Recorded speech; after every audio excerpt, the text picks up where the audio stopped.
Now I'm recording. Okay, thank you. So I'd like to welcome all of you to our workshop, Artistic Research at the Interface of Object Cultures from University Teaching Collections, Science and Contemporary Art.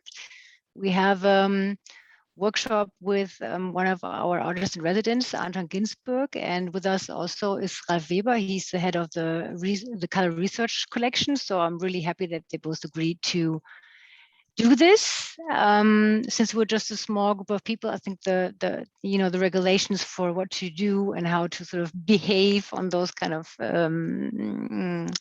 workshop, I think we can skip that.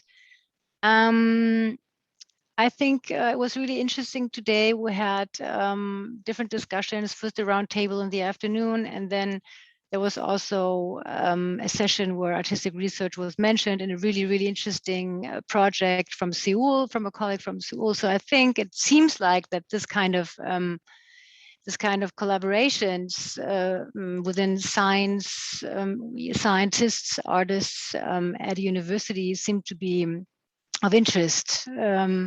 It has a lot to do, of course, with the fact that universities are more and more interested in finding new formats of sort of communicating science, communicating their issues, being more social, as our rector basically said, and also get more involved with society. And those kind of formats are really an option to do this. One of the many options that, of course, people have. I also think for the collections, it's a really great chance to be more visible, basically. What's the plan today? I will talk about Anton in detail later. Some more. We have 3 presentations. One is about our work as at the Office of Academic Heritage, Scientific and Art Collections. The custodie, I will sort of stick with the name because the other thing is too long, so we're just going to stick with the custodie. We have been working in this field for some years now. We have some experiences, but of course we're still learning. So this is not a workshop where we tell you how it's been done. It's really about this is how we do it. And if you have any, other ideas or things to do, then or things to share, it would be, of course, very interesting for us. Especially because since a couple of years we also have a residency program at the university, which I will talk about as well. And then Ralf Weber will say something about the research color collection and the cooperation with Anton, and then Anton will talk about his research, his work at the university, especially during his residency here. So should we start with the presentation, or are people wanted to introduce themselves first, since we're just a small group? Is that something you would want to do? Or maybe we should just start? I would be curious who's listening, if that's possible. That you could sure, we can do that. So I mean, if everybody is a color researcher, I would probably talk differently. I know you can assume they're all not color researcher, but maybe we can start with the people you might not know. So maybe Marta, I think you have not introduced yourself. You could say really quickly who you are to Ralf, at least. I'm the director of a Natural History and Science Museum at the University of Lisbon. And I've been working here since 1998. And yeah, we also try to do some art and science things, but with mixed results. So I'm very curious about your experience in Dresden. And maybe Nicole?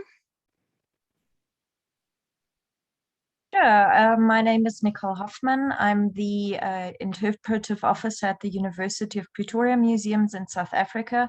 The UP museums have a very diverse collection, mostly art, ceramics, focusing a lot on South African art, but also European, the ceramics of the entire world, basically. and archaeological collections, as well as university-related collections. And we serve the entire university community. And in order to do that better, I think this is going to be a very interesting workshop to get some hints and tips. Thank you. Dominic? Hi, I'm Dominic. I'm the curator of the zoology collection manager and responsible for sciences and educations programs with the faculties in the University of Ghent. And so I'm a member of the Ghent University Museum, the new. I'm actually party crushing because I had an incident at my collection last week or 2 weeks ago. And so I was able to register for the conference itself, but I never got around and it was too late to register for the separate workshops. So if you can bear with me that I'm here, I will be the glad observer, but I will stay quiet because I should be here. Messina?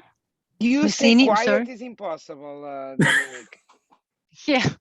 I put myself on mute. Mersini?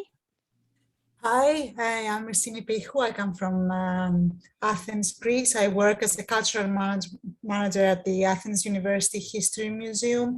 Here's the link to the English page of the museum.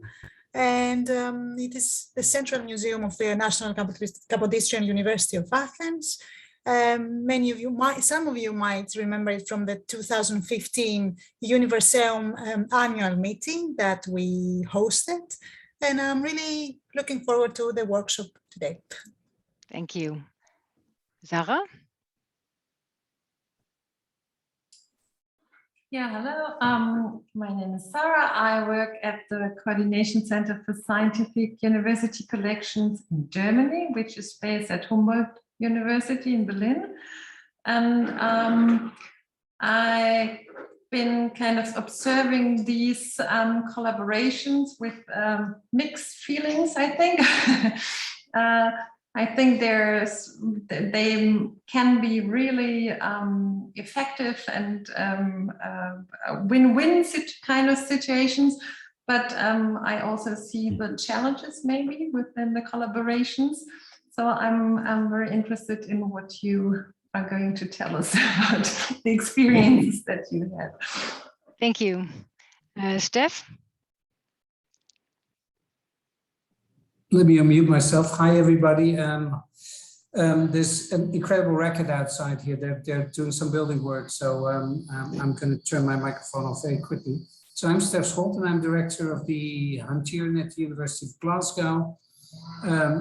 I've actually been in charge of a reference collections of historical artist materials, including colors, myself in Amsterdam, and actually, since a few months, I have a technical art history department that has moved into my collections study center.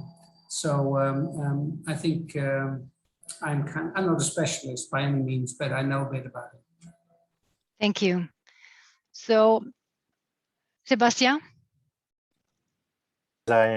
I'm here, so I will not only do the techniques. I will, if you don't mind, I will. Of course. Will be very happy to be with you also.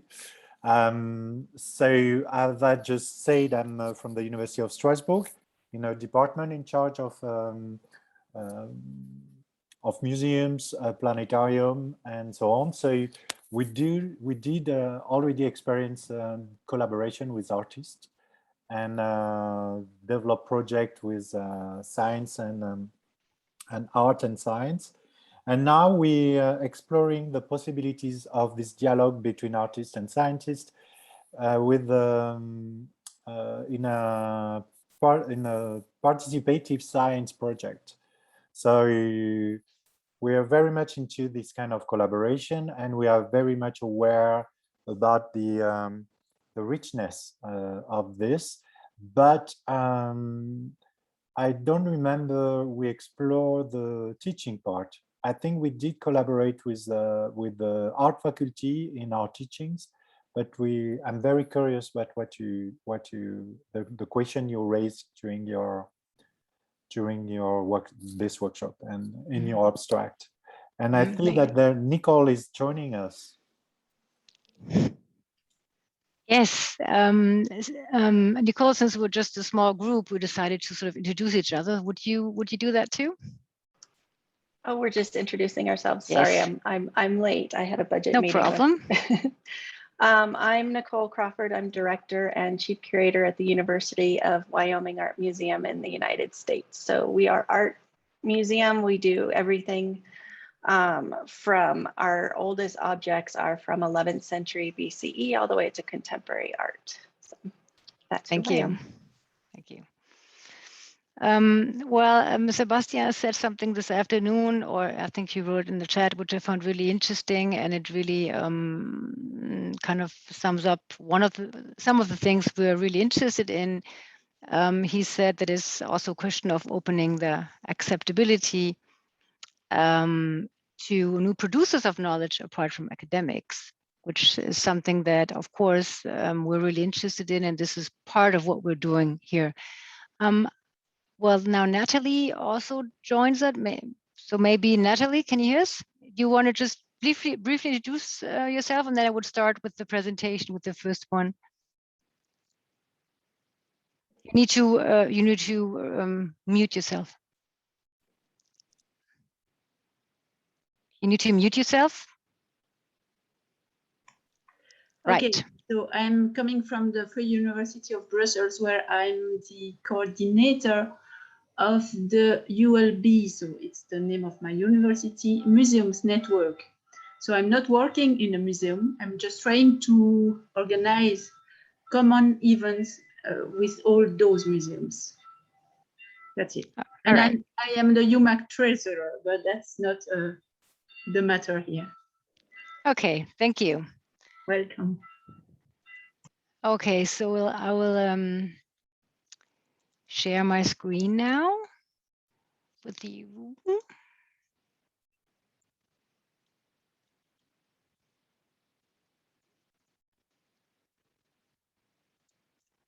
So can you see now? You should probably see everything. Yes.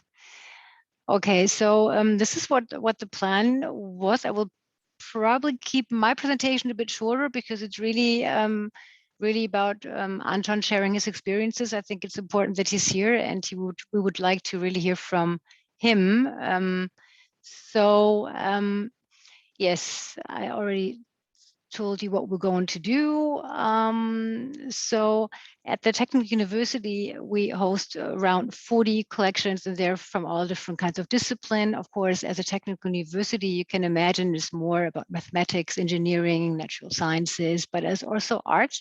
And at the Office of Academic Heritage, we're in charge of the art collection, but of course of everything else as well. But the collections themselves are still in the departments, and the professionals are to still use them to engage in research and learning and teaching projects. That's why they're still at the place where they actually belong, which is an important issue for us. We're helping them to, we're supporting them, we're helping them to keep them, to do restoration projects, to do digital projects and anything else. So we're mainly in charge for the artwork and for the institutional history collections. So this is sort of our setting in the first, what we do here. So we're a central unit of the university. And we're also doing exhibitions, and we have a permanent exhibition, which is right next to me over here. I'm showing sort of an overview over our collections and university history. But we also have an exhibition space where we showing exhibitions. In 2016, when sort of this team came together as it is right now with our curator Gwendolyn and also Jörg, we decided we need to think about what kind of exhibitions we would like to do. And of course, looking at those different kinds of collections, having this kind of inter and transdisciplinary view on things, we decided this would be the thing we need to be doing at our exhibition space as well. So we're showing exhibitions with contemporary artists, working together with scientists, and of course, showing the collections. And this is kind of what we do in all different kinds of ways. And as I said earlier, we're still learning, and it's still a sort of process we're in. But right now, we feel like it's a really interesting and good way for us and for our exhibition space. As you can imagine, in Dresden, we have a lot of museums. We have a lot of art museums. We have a lot of beautiful, places to see and to go. So we need something that is special for us. And of course, as a university, we think this kind of work is what we should be doing. So I will just present really briefly some exhibitions which we started with. One of the first project was Remembering the Future, it's called. So we invited 18 artists to work in the university and with other research institutes. You can see on those images, there's one of the artists working in the collection of minerals of Senckenberg Institute. There's another artist in the Institute of Lightweight Engineering. And then on the right side, you can see part of an exhibition catalog, because most of our projects are cooperation projects. So we're not only doing exhibitions at the university, we're also working with galleries in the city, and to have just a broader reach of things, and also with the Art Academy, and especially with the sort of orientation class. And the art students come to our institutions, they come into the collections, they look at the collections, and they develop their own work, and they do their own exhibition. For all of those things, we have little exhibition catalogs. So it's not only us doing little catalogs, whatever, but it's also the students have the chance to develop their own catalog. As you can see, which is really worthwhile for them. As you can see, the partners of those projects, they're really broad. So we have the teaching collections, we have all different kinds of institutes, we have the Fraunhofer Institute, so Senckenberg, all different kinds of other research institutions, not only TU Dresden, which is an important thing, because this is really, really about also networking and bringing people together, talking and thinking about their things from a different perspective. I think this is something very, very important to us. I think they can broaden the horizon of both people, not only the artists, but also the scientists. With the project after that, Leichter als Luft, lighter than air, it was a bit more focused, because one of the Institute of Lightweight Engineering and Polymer Technology had a 25th anniversary, and they were already part of the exhibition before, and they thought it would be so worthwhile to do more of that, especially to their anniversary, because they were thinking, this is really a good way of reevaluating who we are, what we're doing, how to actually communicate what they do in terms of developing new materials in a world that has changed a lot, and where resources, sustainability and other topics are really, really an issue. So they really used this exhibition also to really think about their own work. Was really, I thought it was really, really a fantastic project, because those artists that you can see down there, they were working intensely with the technicians and the scientists of the institute, developing all different kinds of new ideas and things. I would show, because it's just really nice, the trailer for the two. On the right side, you can see the exhibition, the student exhibition. There has been again cooperation with the Art Institute and with the student of the Art Institute. So I will show you the trailer, which was something we did.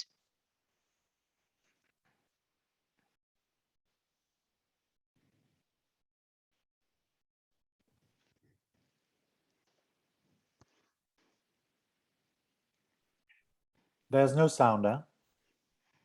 Oh, sorry, why there is no sound? Because I think you have to put it before begin the video. Yes, you have to click on share sound when you start the sharing. So maybe you start again and look at that. Share sound. Yes. So, but you have to, I think you have to stop the sharing and start. Oh, Okay, no, how about you go in the view options. what? There are view options when in your there's some status bar or somewhere it says you are sharing. Isn't it the original sound on that she has to have? Well, I mean, it's just sort of music. We can just sort of skip it and just look at the images if that's fine with you as well. I think we can totally do with that. It's the really Perfect, Kirsten. right. Okay. I can sing if you want.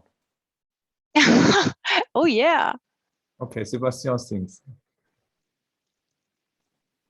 Remember, this is recording.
Yeah.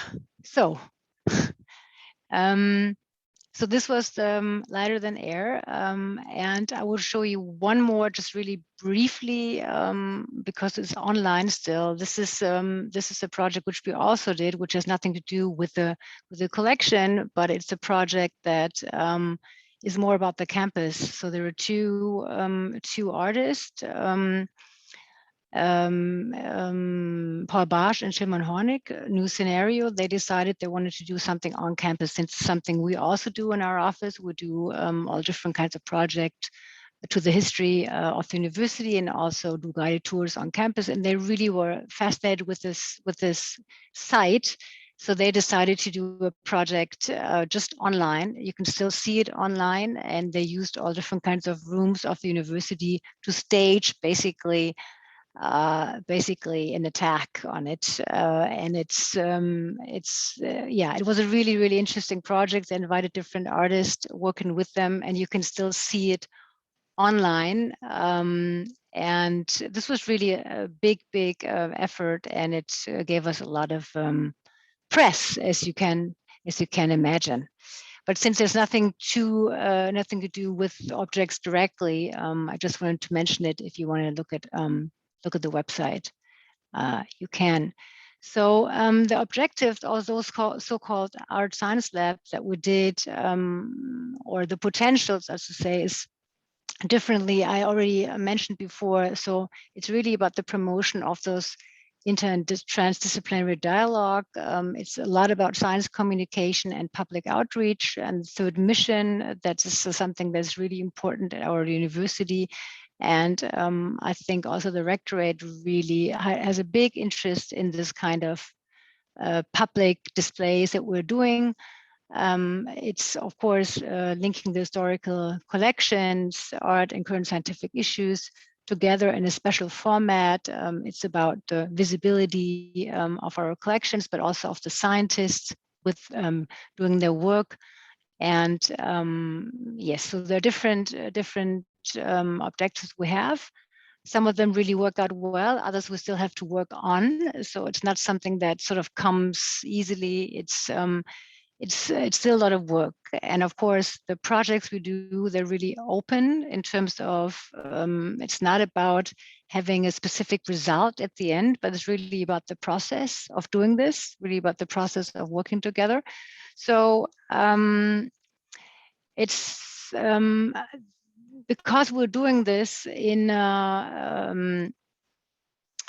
2019, we started a joint initiative with the Schaufler Foundation. So it's a foundation based in southern Germany. They're really interested in those kind of collaborative things of art, science, and basically economy. And they, well, basically it's now a two-pillar project, the Schaufler Kolleg and the Residency.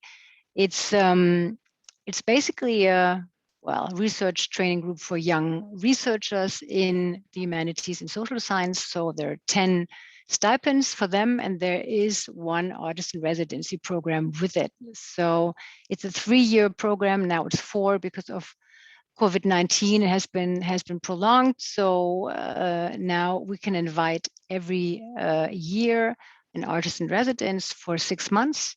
And Anton obviously is one of those, and they're supposed to research on one subject matter. In this case, it's artificial intelligence. But of course, we're really open in terms of how the artists interpret this kind of cooperation. Right, it will run, if everything works well, for 9, that is 10 years. So we have 3 consecutive periods focusing on different topics. And for this project, we really, there's really an interest for us to learn more how to make this kind of interdisciplinary work with the researchers, with the scientists, and with the artists really work and make it worthwhile, basically, for everybody. The residency, which Anton is part of, is basically a scholarship. It's pretty well endowed, I think. It's 3,000 euros for a month for the 6 months and the production support. And there's an exhibition that concludes the residency, and there's also a catalog for the artists. So this is, I think this is, this is pretty good. And it's been accompanied by public programs like talks, open studios, and showings. Of course, during COVID, it's not so easy to do this, but it's still I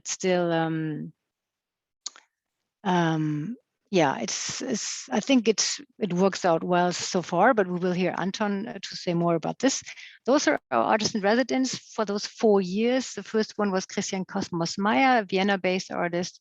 And second one was Anton, and the artist for 22 is Esmeralda Ruiz, and she's actually a composer and musician. So this is a different take on things, which we're really interested in.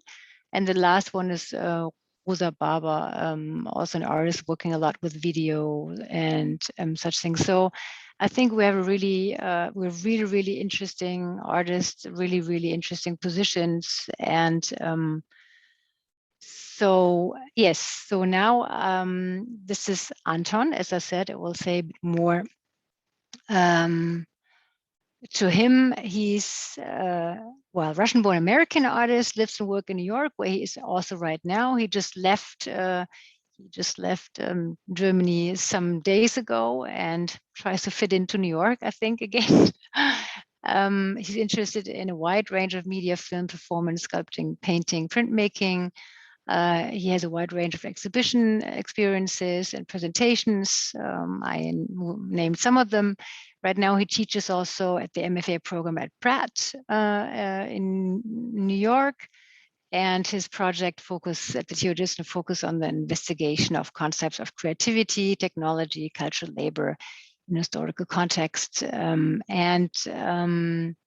Yes, basically, this is what I was going to say, and then I would hand over to Ralf Weber. Since we're just a small group, if there are any questions right now for this, of course, you can ask questions now before Ralf is doing his presentation on the color collection.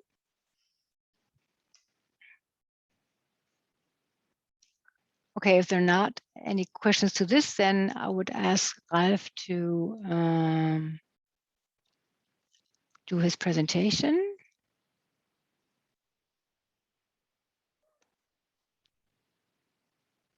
You need to unmute yourself and... That's what I just did. Okay, then I will share my screen, right? And now we'll... Can you see the blue picture? Yes, Yes, yes, it's perfect. Thank you. Good. So I can start with that. Anyway, get my...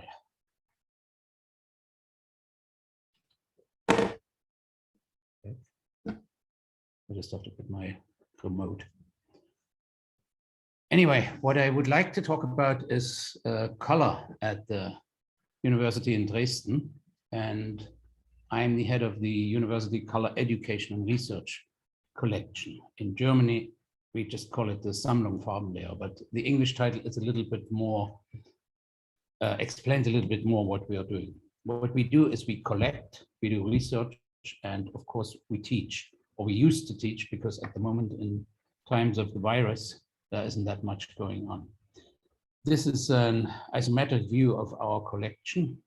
I'm sitting right in the front to the right, where those desks are, and that is our seminar room. That's also our exhibition room. We have a large collection room, we have an archive, and we have the so-called Küppers collection.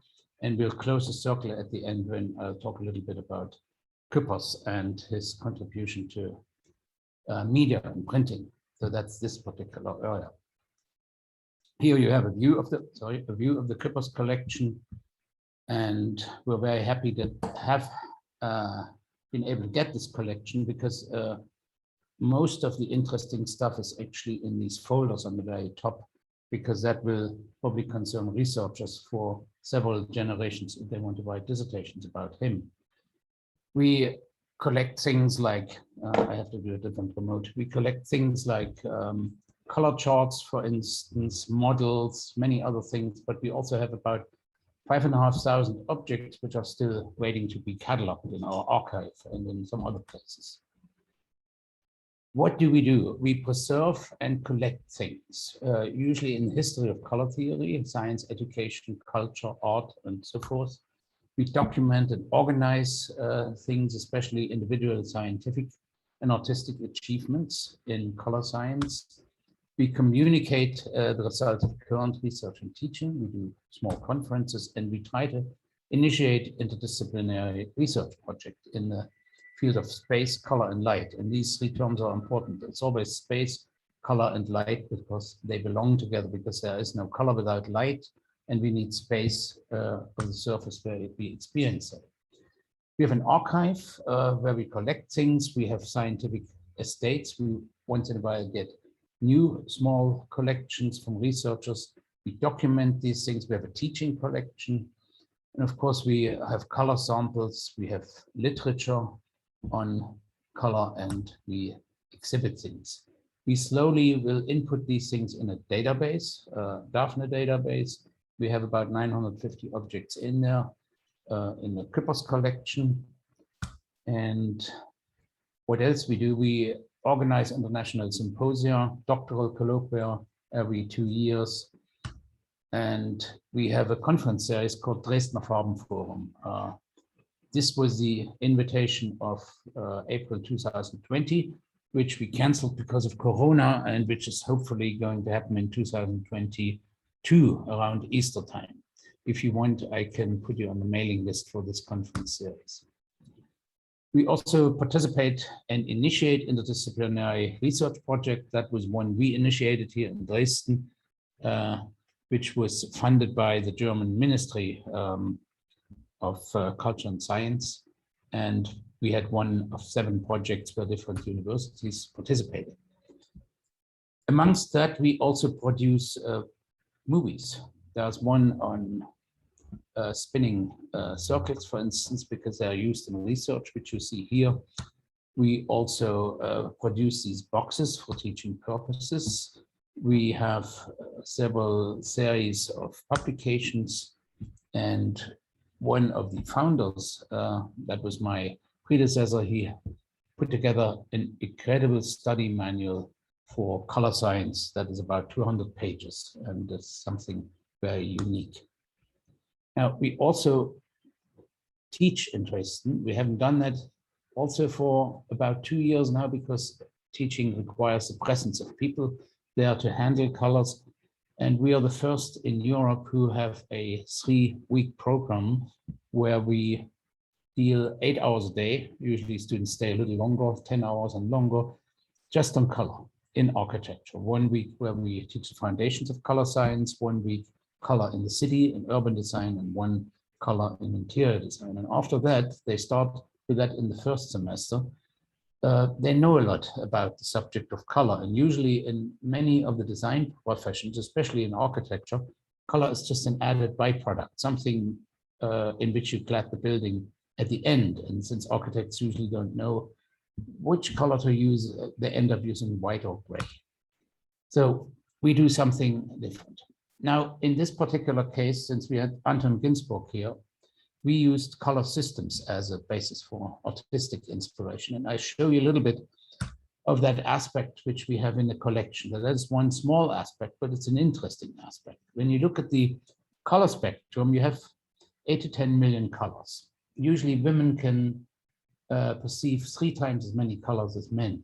That's also an interesting fact. Now, how do you organize these colors? You know, artists like Gerhard Richter have done that with his painting of 1024 colors, which he organized according to an algorithm. And of course, scientists have produced these color ordering systems, usually models. You know, there are actual models very often. And we have a couple of these in our collection. I just show you a very few of these. And I'll talk about some of them later on. Now, when you look back in history, these models of color have a very long tradition. They started in antiquity, and they started with linear models.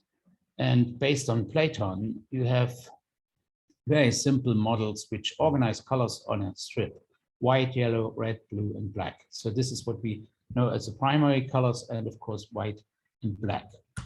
And you can see, of course, if you look at Pompeii, for instance, antique painting or painting in antiquity, they used these colors, usually these primary colors, usually in wax-based colors or pigments in that case. And also in the Middle Ages, if you look at stained glass, you have very strong use of primary colors. If you look into books, it's always usually unmuted, unmixed use, which you find there. And then in the Renaissance, they added 2 more colors. This is Leonardo da Vinci's system. He added violet and green to his system. So we have something new. It's colors which come about by the mixture of other colors.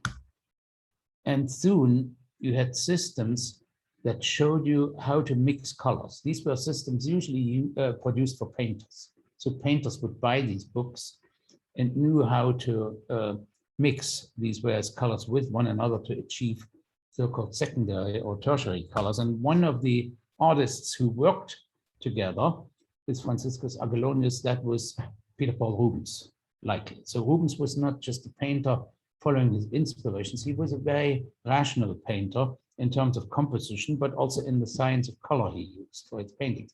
A lot of people don't know that many painters also worked scientifically. We had approaches where colors, the color harmonies were organized to musical harmonies. You know, that is musical harmonies of the Aristotelian notation, for instance. We have many other systems, but there's something missing in these systems, in these linear systems, namely the different brightnesses of mixtures of the individual colors with black and white are not shown, and mixtures of the secondary colors, which you can produce with each other, which produce other colors then, are also not shown in these systems. And therefore, you will have these circular systems, which most of you know maybe from high school. Isaac Newton was one of the persons who started with that, or at least who popularized that. And what he did is the color spectrum, which you gain when you use a prism and split it into the colors, he basically wrapped up around a circle. And he divided it into 7 parts because there are 7 days in the week. So basically, this is how it came about. It is rather artificial in a way. But many people used this color circles at their times. Goethe, for instance, used the color circle, which you probably know, and he tried to organize his colors in such a way that they are explained by ethical properties of the colors. So that was very important. There was a big dispute with Isaac Newton about that. You have many color circles, which you see here from usually artist books.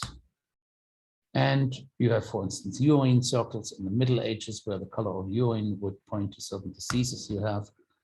And there were numerous textbooks on how to paint, how to use color in paintings. And painters, when you went to go to paint studio in a painter's school, basically, atelier, where sometimes in Rubens' cases, 40 people worked there, of course, they would refer to these books. You know, they would learn about the principle of colors once you started to become a painter, you know. And later on, we had more and more of the sciences entering and organizing colors in a very systematic way. This is Moses Harris, for instance, in London, the natural system of colors. And he had already 330 colors with 18-piece color circles. So he used different color circles in different shades mixed to black, for instance. We had Gevrel with a very elaborate system. You see it already becomes three-dimensional in this case. He used chromatic scales. He developed the theory of contrast. And he was basically the one who influenced the Impressionists, especially Monet used Gevrel's books from color science. A very important book in color theory was Charles Blanc. That was translated into English, and it was one of the textbooks in painting at the American art academies until 50, 60 years ago. Hard to believe. It was also the book that strongly influenced Vincent van Gogh, you know. So later, we had artists coming in who would like to, who would teach colors, Adolf Hölzel in Stuttgart, and Johannes Itten was one of his famous students, you know, and the Itten color circle was used in many high schools all over Europe, and you would see it's extremely difficult to come up with a color like purple or violet if you ever have tried that. It's usually frustrating to mix these pigments. But again, what is missing in these systems is you cannot show the relationship of the mixtures towards black and white, and both with black and white. And also the mixing of the color tones with any other colors can't really be shown. So what came about was three-dimensional systems. Here you have a couple of these. They're all very similar. They have an axis that is between black and white, and you have the primary use and organized in a circle. You know, it started with pyramids in the beginning, but that's the same as a circle. If you have a triangle which could sort of be made round, you get a circle. Lambert's pyramid, for instance, was used by painters, you know, to find the right mixing of colors. Philipp Otto Runge, he was actually an artist who also was a scientist at the same time. He came out with a color sphere, came about with a color sphere. And there's Forsius, that's a Swedish scientist who came up with this color sphere in 1611. And it was always in a library, it was never published. And first it was published in 1971, and it showed things which you otherwise would find with Isaac Newton, Goethe, and so forth. One of the biggest breakthrough, which we needed, for instance, to start printing in color or in color, have color TV, was Wilhelm Ostwald. He also got the Nobel Prize for his research in chemistry and physics. And Ostwald started with this double cone, which you see here on the upper left, and you could cut through the cone At the outside, you would have the color circle, and then you would have logarithmic steps towards black and white, because he found out the black you see is actually a gray because your eye can't distinguish between more colors. And here you see these systems. I could explain a little later if you want to in detail. Many others worked on these kinds of three-dimensional bodies, but they all somehow refer back to Oswald. One of them is Mansell in America, still widely used. It's NCS, the natural color system that was developed in Scandinavia, that is much used amongst designers, for instance, but also amongst architects, because it's very intuitive and you can find your colors very easily. Then you have RAL, that's a German system. It's very similar to Oswald's, but it shows actually the intensity of color depending on the lightness of color, and that's different, for instance, for yellow than it's for green or red. Now, we come to the big problem of the two worlds of color. When you see color of your screen, you usually have RGB, that is red, yellow, and blue. That is the mixing of lights. And you have SMYK, CMYK, that is cyan, magenta, yellow, and black is called the key, comes from the key plate on the press where you put the black color. And one is the mixing of pigments, and one is the mixing of lights. And if you try to compose something on your screen on the computer and then you will print it, you will see it never comes out the same way as you intended it, because the mixture of light and the mixture of pigments, they don't work very well together. And the one who tried to address this dilemma was Harald Küppers. And Harald Küppers, we have his collection now.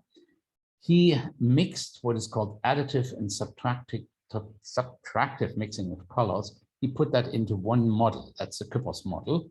So he actually has red, yellow, and blue, and he has its SMYK colors. He put that together, and if you would like to see it later, I brought a simple model of Küppers here, where I could explain that, in fact, how these two worlds go together. So Küppers used some sort of computer, how we could mix that, because they didn't have computers, and he made these technical models, you know, and that was something by which Anton Ginzburg was inspired amongst other color systems which we had. So Küppers had a model of human vision, and he started with the premise that there would be three colors which he called basic colors. He called it in German Urfarben, and they have nothing to do with RGB actually or SMYK. He said it's a violet blue is one of the colors, green, and a red orange. And these colors together in the eye form a balanced relationship. If you look at the after images of colors, they usually, of the opposite colors, they usually mix into neutral gray. And he did that in this model. And then he said, in order to produce those colors, which mix in the eye, when you want to use them for printing, every color can always be produced by 4 different colors only. You don't need more. That's what you see on the right side of those models in the sliders. So in order to achieve a certain kind of color experience, you can use the actual primary and secondary colors which you have, and he can tell you how much you have to use of each. And that was very important for printing. So in the beginning, he started in order to show that with a simple model on the left side, and then he came to a more elaborate model on the right side. And later, of course, he was always a pioneer. He started, of course, with digital printing, and he soon also put everything on the computer. So this is how we close the circle. Anton looked at all these models in our collection, and that was the source of inspiration for many of these drawings, probably, and one that intrigued him, obviously, incredibly, because he also put it in the show. That was this model which you see on the right here. So this was my presentation that you see what hopefully inspired the artist working together in a collection that deals with science. So I'll hand over. Thank you. So that was really sort of intense in terms of color theory. I think there's so much more we can learn about color theory, but thank you so much for that. So I would, there might be questions right now for Ralf Weber. So then we would just sort of start right off with Steph, yes. Sorry if I may, yeah. So how many of these color models in original form do you actually hold in your collection? Because you've described the great history, I love that. I love that stuff, but it's you don't have the Leonardo da Vinci models or the Rubens. We have, sure, we three-dimensional models, actually, we have about 20 to 25, right. But two-dimensional models, they were printed, color circles. Right. True. We have numerous ones. We Right. have an original Goethe. We have, of course, we don't go back. We don't have a Leonardo da Vinci original. Too bad. Sorry, but we have two of the old Goethes. We got one from Kypros. We had one ourselves as a donation. We have most of those systems which I show. Right. We actually have because they were published in print. So okay. Cool. We have them. Yes. Yeah. Okay. Thank you. Okay, so then I would, if there are not any more questions, I would ask Anton to start his. Oh, Nicole. Yeah, sorry, I just have a quick question about accessibility. Is this something the public can just walk in and see, or how does that work? Usually by appointment. Should we have enough money at some point that someone's sitting here all the time, then you probably could walk by, but it doesn't make too much sense to have it open all the time, because what we usually do, we show it, for instance, to students, of course. We have students who will teach house painters, for instance, or who will teach designers. We have also a design department here. So they are usually very interested. Of course, we show these things. I used to be a professor in the architecture department. Now I'm a senior research professor. That means I don't teach anymore. I just do research. But before, of course, I would incorporate that into the teaching. We had these intensive weeks, and we would also do smaller seminars where they would actually work here at the collection. We have people from art history who come by. They usually get these tours. And we have usually two tours a year for people from the engineering chamber of Saxony. That's very interesting. There are people, so engineers are usually more interested than architects. Architects are not very interested in color, I have to say. They usually know, they don't need science. They usually know what to do because they are artists, or they think they're artists. So that's, and they usually work on the grayscale. RAL produces once a year a chart of the 15 most popular colors in Europe, or and usually there are no colors, quote unquote colors. There are only grayscale colors in those 15 most popular colors. And 2 years ago, one reddish tone made it because architects liked to use this Tuscanian red, which they always see on their vacation. And they use that usually in interior design. So that became very popular. But otherwise, most of the colors are somewhere in a grayscale. So we have these kinds of people coming by, and we usually combine this with another collection. There's a collection of pigments in Dresden University. It's one of the two great collections in Germany that collect pigments. So they use them in chemistry and so forth. And often we have tours where we go to both of these collections. Yeah, this is also a very fascinating collection you will be able to see in 24. Of course. So Anton, I would like to, would you like to share your presentation, please? Yes. Let me share my screen.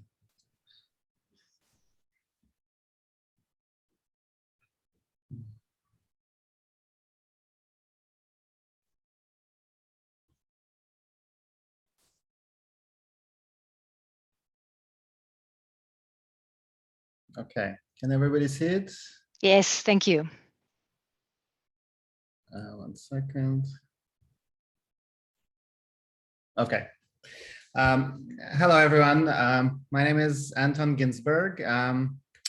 I'm an artist, and this year I'm a fellow at the Schaffler Foundation at the Schaufler Lab. I'll start the presentation telling a little bit about my background and my artistic approach, and then we'll kind of go a little bit deeper into some of the research that I was doing in Dresden.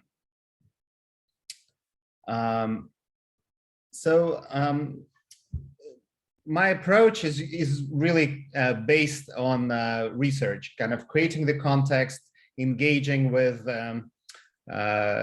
collections, archive, ideas. That's usually the beginning of the projects for me. So something that I'm showing over here is a project I did for Venice Biennial in 2012, where I came across an article about Hyperborea, which is this northern Atlantis.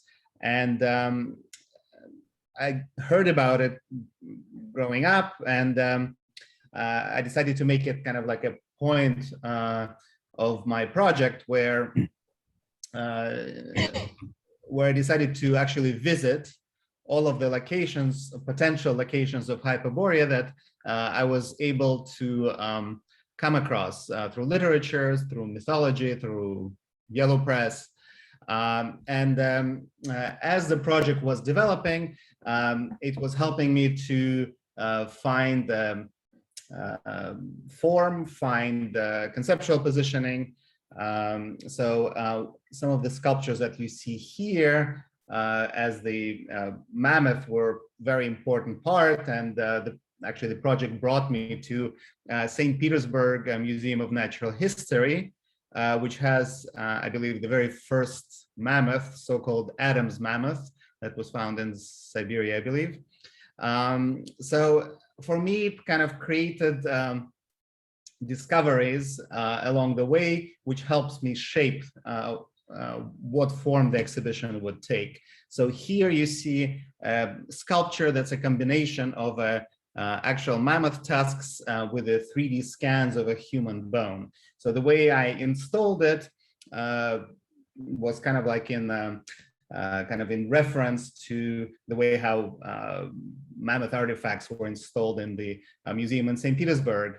Originally, actually, I'm from St. Petersburg, which has a tradition of museums and collections.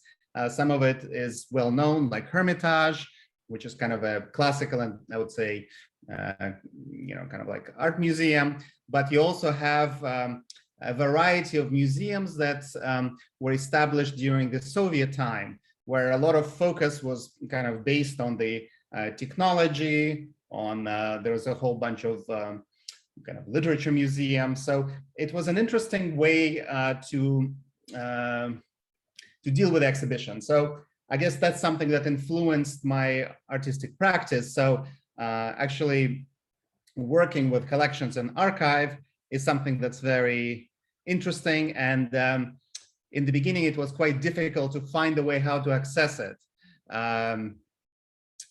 So moving forward, this was another project which I did with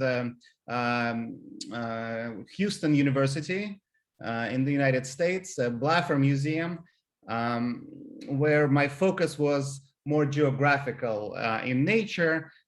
It was a research about the Aral Sea, the sea in Central Asia that, because of the engineering miscalculations, disappeared within 50 years. So once again, kind of as the idea was developing, as I was reading texts, traveling actually to the locations, talking to academics, and slowly kind of the exhibition was a record of my research. And it took shape of kind of an object exhibition, film, and a publication. Something that's also very interesting for me is kind of creating a conversation between the artworks that I develop and existing artifacts. But it's not always an option. So actually this opportunity to speak to the museum professionals is actually very, very interesting for me. So this piece that you see, the tapestry, was actually, it's aerial views of the Aral Sea throughout 20 years. So the reason why the Aral Sea disappeared was that the feeding rivers were diverted to the cotton fields to kind of boost the Soviet textile economy. But because of the miscalculations, it basically destroyed the sea. So what I did is I located the cotton from these areas and was able to create the tapestry, which is almost like a film strip showing the disappearance of the sea. So a lot of this material is really based on this kind of factual approach that through my artistic lens, I give it maybe another angle, another narrative.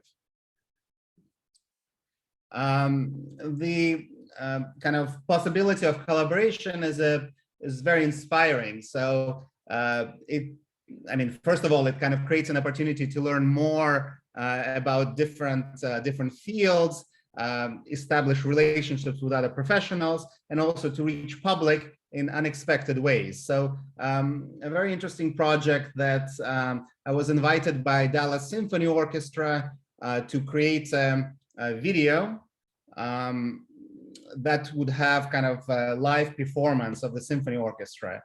And the two pieces that were suggested by a young conductor were Wagner and Sibelius, which is kind of the end of the 19th century. So I thought it would be kind of an interesting kind of superimposition to look a little bit kind of forward, like 20 years forward, and to focus on the modernist architecture. So this juxtaposition, I think, created a very interesting effect. And the film was performed live.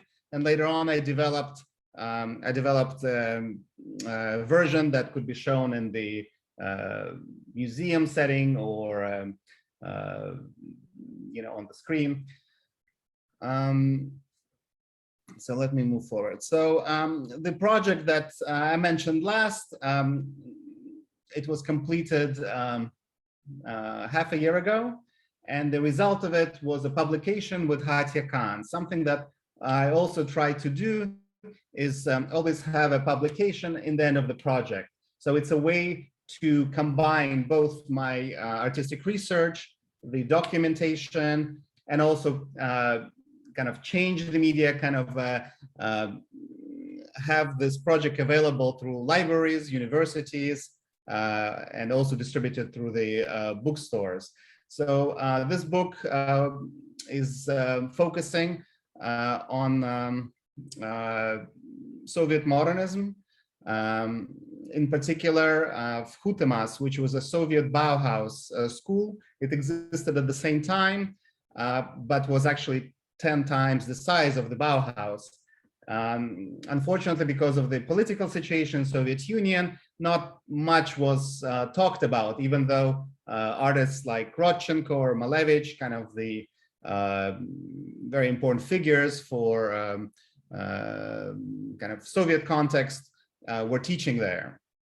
So the project also actually started with invitation by University in Canada and the gallery associated with it to propose a project, and provided me with a residency where I was able to develop the first part of the project. So what I decided to do is to look at the syllabus of the Vkhutemas University and put myself through every single department.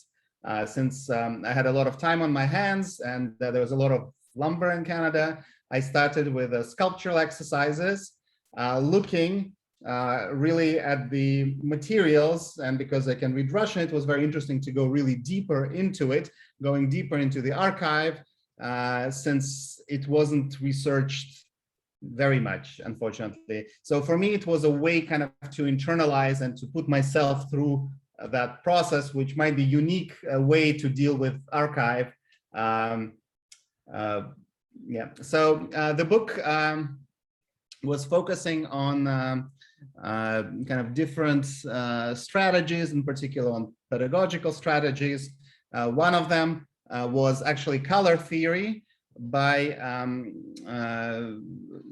Petrograd, St. Petersburg-based artist Mikhail Matyushin, which kind of proposed an approach of expanded viewing, and kind of ultimately it's probably a theory that was connected to the Goethe theory, but it had its own kind of particular approaches. And since growing up in St. Petersburg and going to the art school since early age, I recognized certain harmonies, perhaps certain connections to the landscape, kind of like a cultural DNA that existed in it. So I really decided to expand this theory into actually 3 years of paintings, kind of initially following pretty closely this theory, and later on kind of extending it into, I guess, my more personal experience. So here you see some of the spreads from the book. So this was actually a very first mural that was developed very closely according to that theory, which focused on actually 2 colors and a trigger color. So what you can see here is kind of this charts, the stripes, where you have 2 colors and a thin stripe in between. So the claim of Matyushin school was that this third color was activating the 2 colors, this way creating new possibilities of viewing, not just kind of directly by actually kind of, I guess, feeling and accessing the color in kind of in a new ways.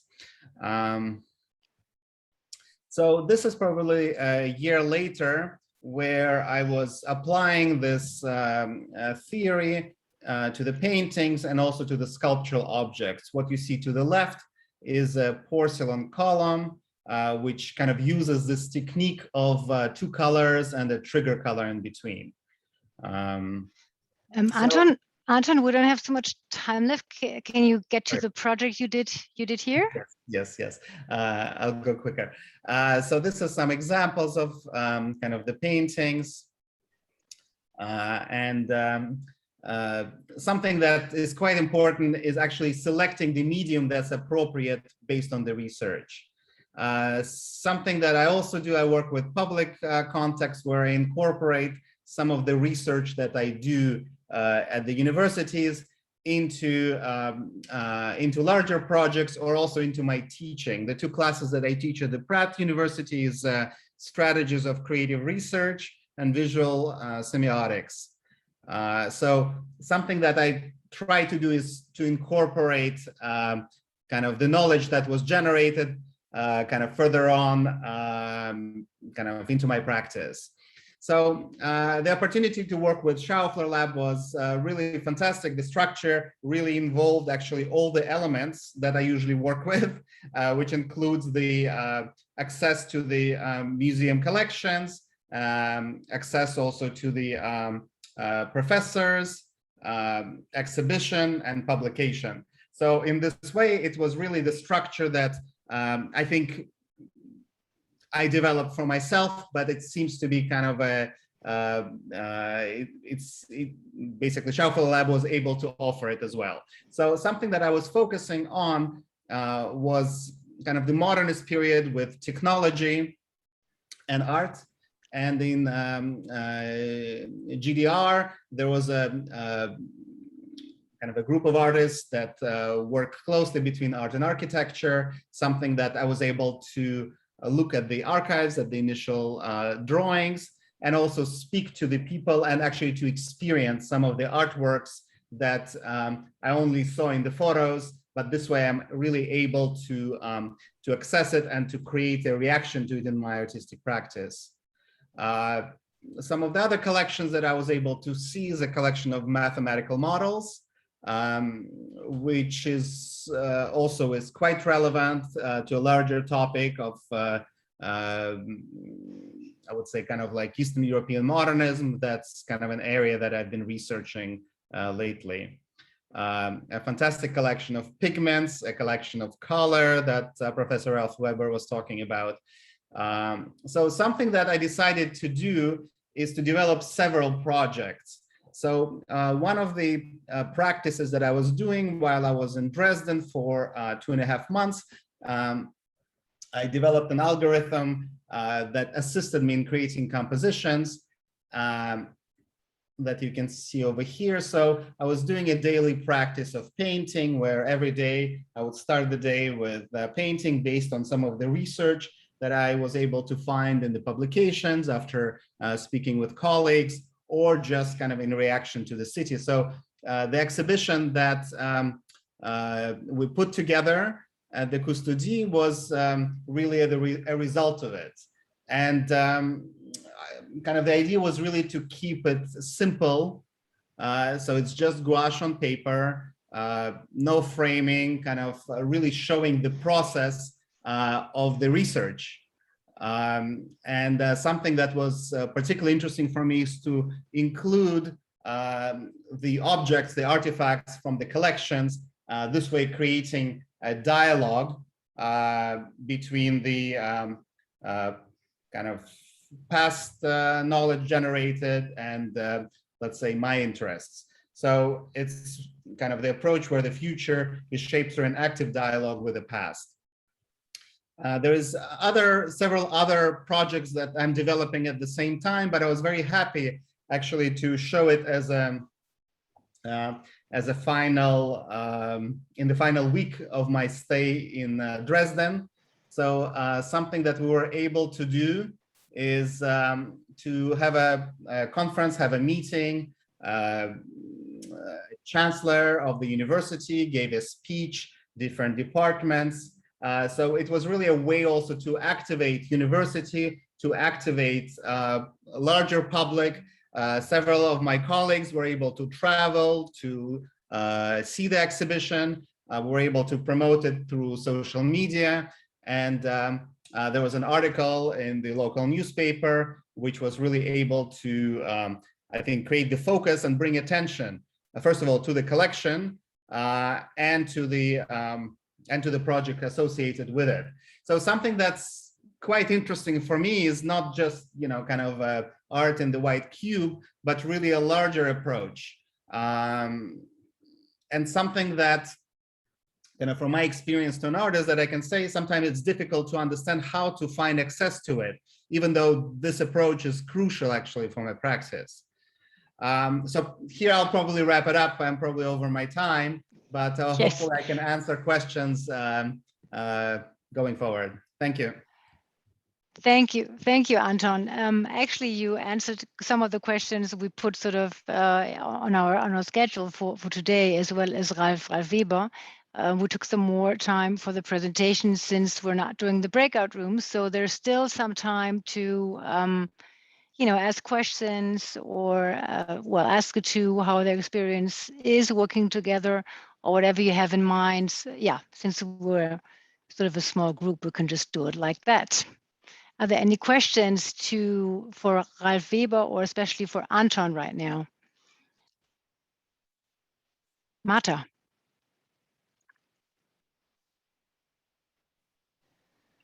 So Anton, thanks so much, and Ralf also. I was not here all the time, but I was listening to everything. Okay, so I didn't hear you exactly, and I didn't understand how you get to TU Dresden. I mean, of course, there is your parcours. You know, you have this artistic interest in the research and also the themes of your research. But how did you get to Dresden exactly? How did you start? And also, when you do a tour of a collection as an artist, not as yourself, okay? Now try to answer more generally so that we understand, you know, the mindset.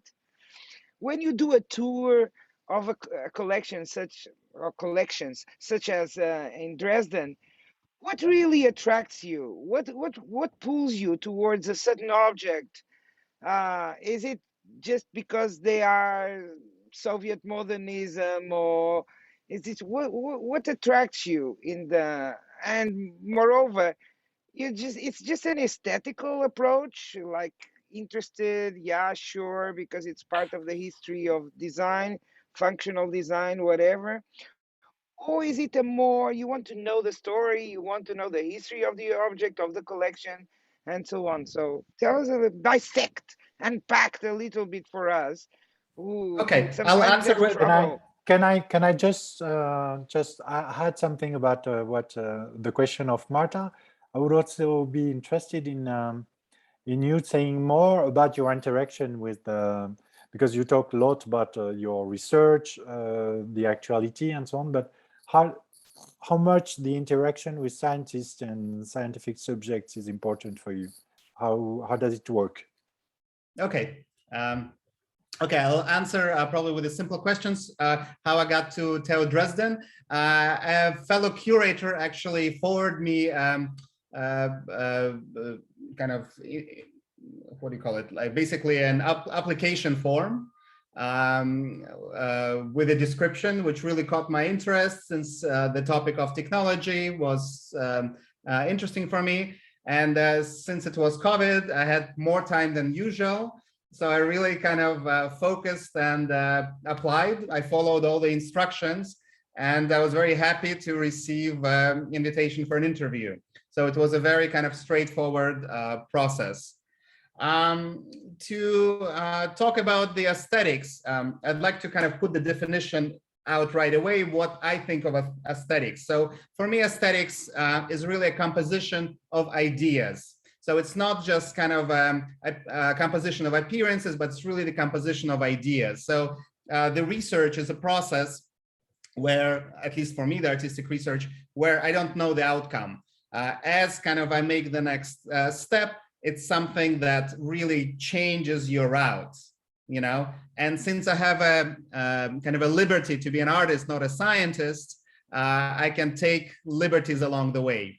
I can take detours, I can go to the left, I can go to the right, you know, I can be moody. So it's a little bit different way to interact with a collection or an archive. So usually it's based on kind of what catches my attention. It's definitely ideas. It's definitely kind of narratives that it sparks. There is a certain things that I work with for the past 20 years.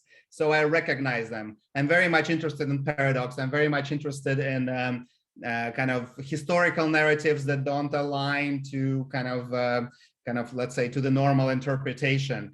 And a very important thing for me is actually engagement with the curators. You know, I'm very much interested in the dialogue. So that's a huge part. And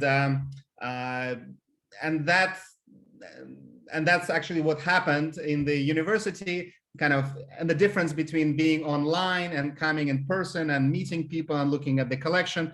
It was a very different understanding of what I'm dealing with. Yeah, so yes, sorry, Sebastian, please remind me your question so I can address it. Well, you started to answer it, but because you said that you interact very much with curators. I was also, but curators are not necessarily scientists. So they may be, but how much do you interact also with scientists, and how much it's part of your creativity? I have 3 projects that are currently going on. One of them actually is with the Dean of Mathematical Department with algorithms. So I'm working very closely actually with mathematicians to develop algorithms. So since it's a kind of let's say unintuitive area for me, and working with an artist can be unintuitive for a mathematician, I think it creates a very interesting result. So something we're working with is kind of artificial intelligence, and kind of we're analyzing texts based on kind of the emotional responses. So it's kind of conceptually I was able to formulate it, but the project kind of develops as I also learn more a little bit about possibilities.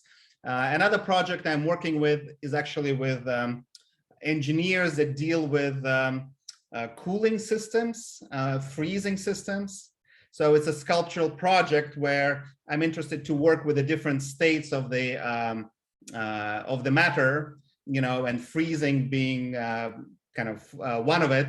So it's also, I believe that this kind of projects, you need to step into the unknown and kind of see what comes out. So in a way, it's kind of a form of exploration, a form of experiment where the result, where you need to take the risk and also I'm very grateful to the foundation that they're not kind of asking me to say exactly what would be the outcome. The process is really brings you to the outcome, something that's that kind of you discover along the way.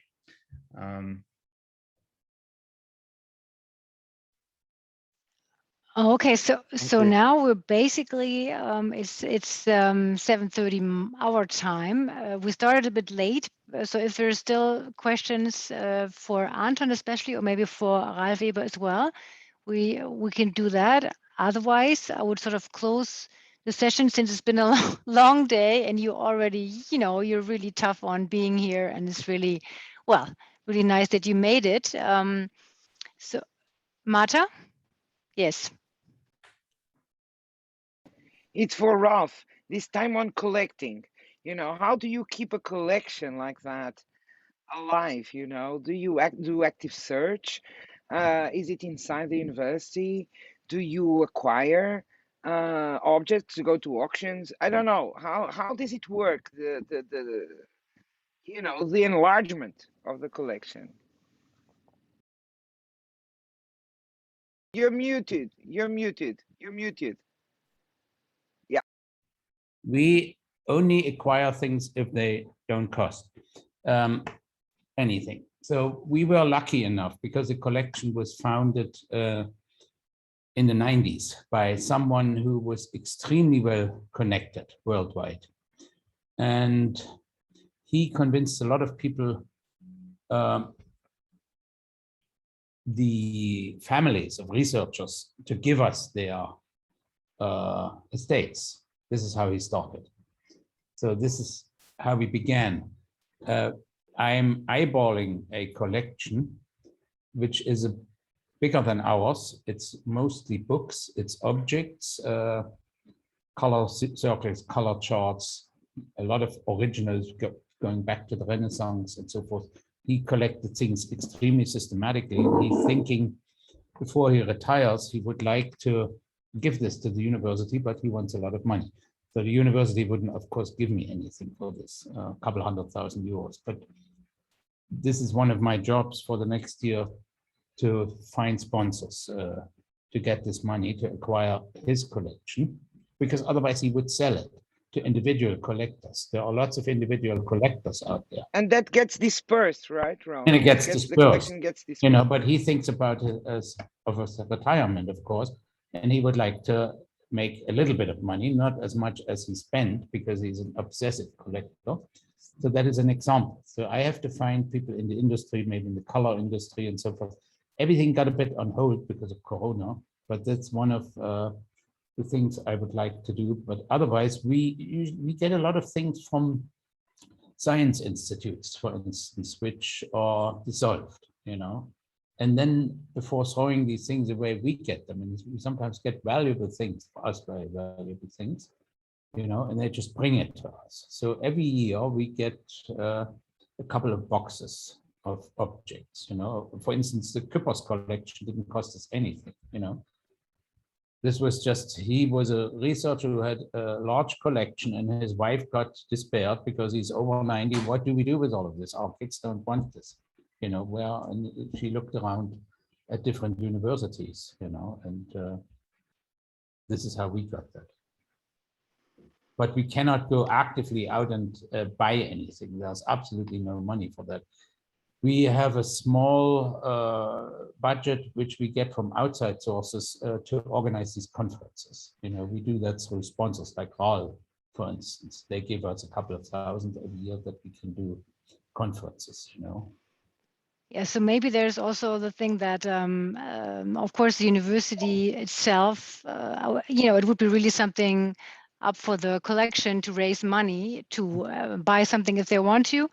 But of course, the university is giving the space for things. So that is also something that they do, which is a resource, clearly. Definitely. So that's why we have to ask the chancellor if we have a big collection coming to us, we have to ask them first, because of course, it needs space.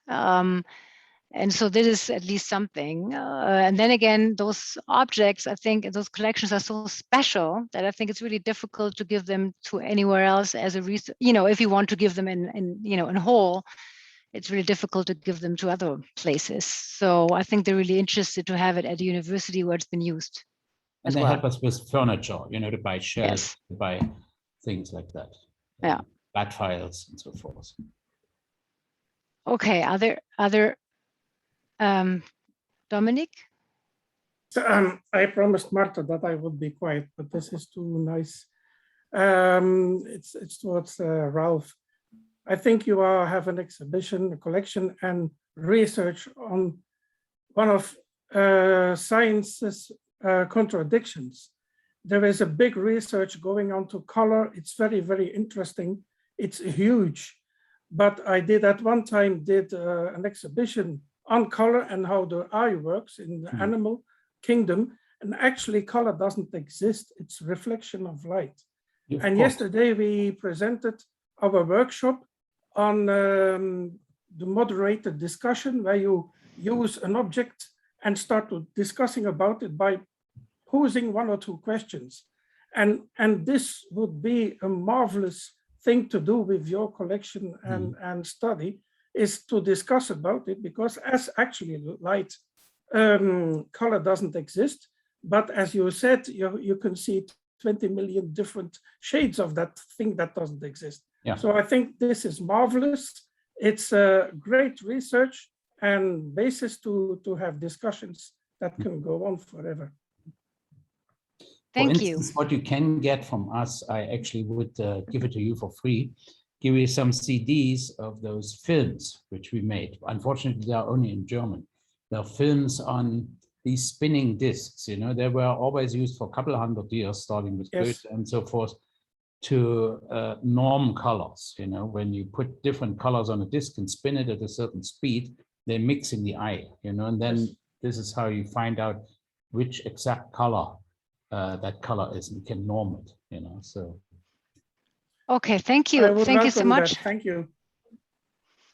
Well, thank you. I think there might be not any more questions, and we probably close now since it's late already. Long day, long conference day. So thank you so much for being here.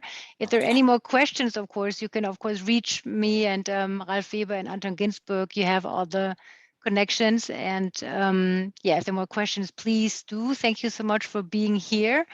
And well, I see you hopefully tomorrow. Sebastian, would you like to add something as co-host?